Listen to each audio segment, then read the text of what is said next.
Kobisi, mbona majina yetu hayapo jamani? Au Msimbe katuongopea? Na mkubwa sasa unaona watu wengi hapo pembeni utaonaje? Nibebe basi twende mpaka pale nikaone na majina.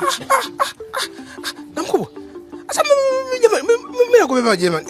Sasa mambo yatukae na mashavu jamani. Sasa tukae kwa hapa Kobisi. Wewe mbona kauliza kibaguzi wewe? Kaona kwa mbaguzi? Wale watoto kila siku wananibeba toka nimepata hili tatizo mpaka sasa hivi wananibeba wao wale watoto. Yaani wewe nakwambia unibebe kwa sababu ya maslahi yetu pale unaanza kuleta mambo ya kijinga. Jamani mkubwa sasa. Kobisi tutagomana wenyewe kwa wenyewe nakwambia. Nitute mimi nikasome pale. Sasa jamani hebu kwa Kobisi.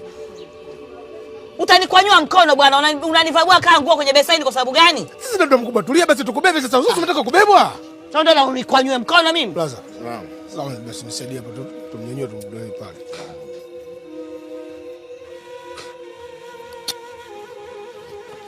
Taka Kobisi umemwambia huyo we baba nibebe vizuri. Sasa hapa mimi naonaje jamani? Si kusogea kwanza kule kidogo. Mtume. Nini?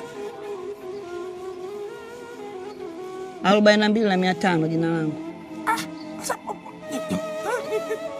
jina langu sasa shingapi sasa damu kubwa? Kwa Kobisi. Fanya kama mnanipandisha juu kidogo. Kobisi.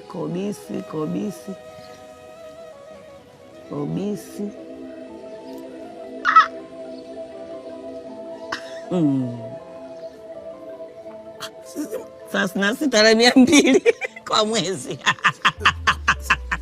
Unasemaje? Sasa na 6,200. Sasa inapoaje sasa? Hiyo kina siambii watatucheka sana. Asante baba. Haya sana. Huyu yule mjumbe ni nani? Msimbe. Acha kuluchuka. Sasa damu kubwa. Akia.